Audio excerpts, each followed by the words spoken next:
ჩვენ ახლა პარლამენტის მიმდებარე ტერიტორიაზე ვართ, რუსთაველის გამზირზე, სადაც ბოლო 1 საათის განმავლობაში რამდენიმე მარში შემოუერთდა იმ დემონსტრანტებს, რომლებიც ტრადიციულად იკრიბებიან უკვე ყოველ საღამოს საკუთარი საპროტესტო გზავნილების გამოხატვის მიზნით რუსთაველის გამზირზე საქართველოს პარლამენტთან.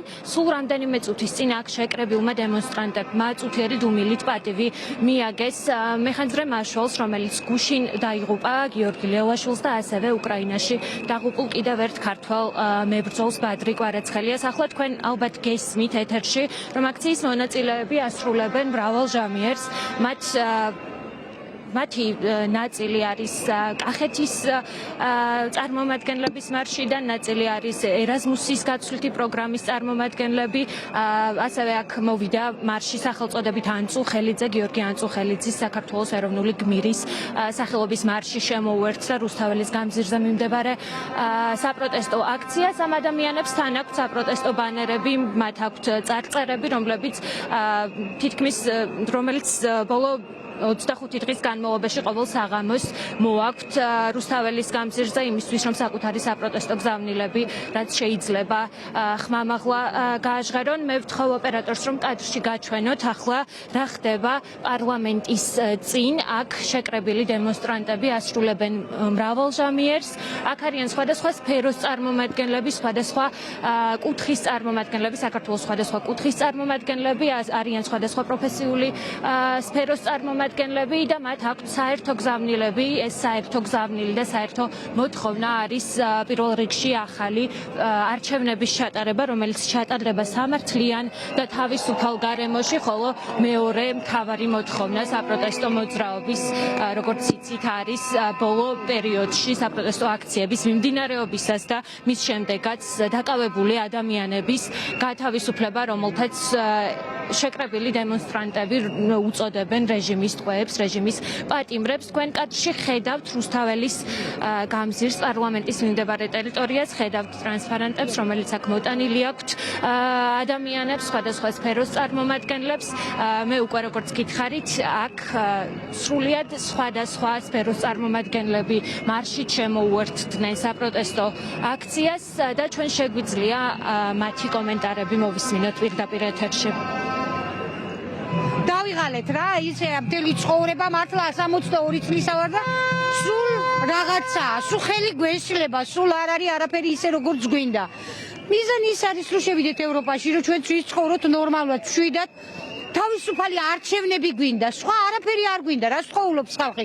ერთხელ და სამუდამოდ ჩატარდეს არჩევნები იარაღის, დანების, სროლების, მოსყიდვების, კარტოფილის და ხახვის დარიგების გარეშე. აი ეს გვინდა, სხვა არაფერი არ გვინდა, ამას ცხოვრობს. გათავისუფლეს ყველა პოლიტპატიმარი.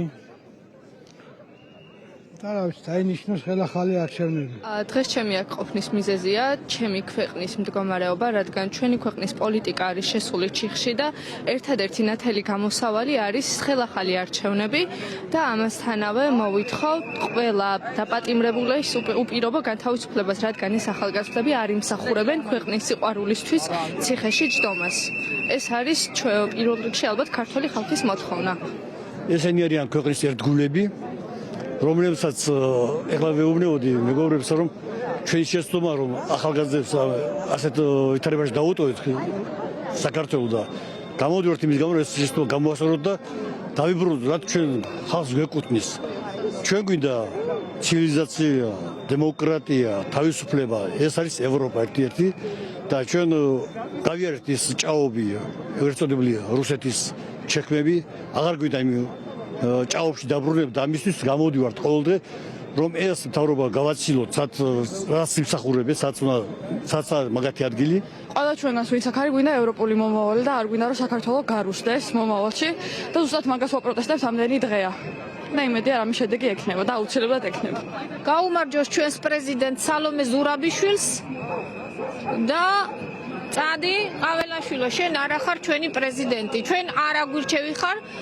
ის მოვიდა ძალის მეშვეობით, აქ ვიდექი როგორ იყო პოლიციით გადაკეტილი გზები, მოვიდა ძალის მეშვეობით, ის არ არის ჩვენი პრეზიდენტი.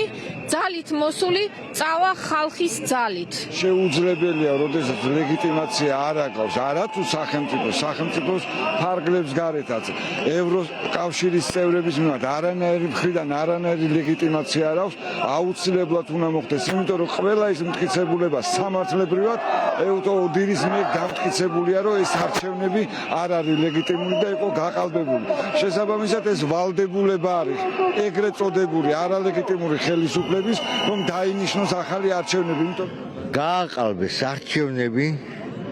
ეუთო ოდირის დასკვნას არსებობს ამის თაობაზე, რომელსაც სათავისო დირგებდნენ და ამის გარდა ერთი სფერო დაასახელონ ამ მათხოვრებმა და ამ არ ვიცი სიტყვები არ ყოფნის, რომელშიდაც რაიმე წარმატება აქვთ. მხოლოდ მავნებლობა ყველა სფეროში. დაწყებული ეკონომიური მდგომარეობიდან და ჩამთავრებული, რა ვიცი, სულიერებაზე და რაზედაც გინდა ვისაუბროთ. დროზე წაერთრნენ აქიდან. საქართველოს პარლამენტთან შეკრებილი ადამიანები ახლა ელოდებიან საქართველოს პრეზიდენტ სალომე ზურაბიშვილს, რომელმაც გუშინ გამართულ ბრიფინგზე ორბელიანების სასახლეში განაცხადა, რომ იგი დღეს 21 საათზე მოვა საქართველოს პარლამენტთან და მოსახლეობას აქ შეკრებილ ადამიანებს მიმართავს სიტყვით. დღეს გავრცელებული ინფორმაციით ის მანქანა, რომელშიც განთავსებული იყო პრეზიდენტის სიტყვით მიმართვის ტექნიკური უზრუნველყოფისთვის განთავსებული საჭირო აპარატურა საპოლიციო ძალებმა გაიყვანეს ტერიტორიიდან, თუმცა პრეზიდენტმა სულ ცოტა ხნის წინ ორბელიანების სასახლესთან, სახელმწიფო სოფელსთან მისულ ადამიანებს მიმართა სიტყვით და მან კიდევ ერთხელ განაცხადა, რომ დღეს 21 საათზე იგი სიტყვით მიმართავს პარლამენტთან შეკრებილ მოქალაქეებს.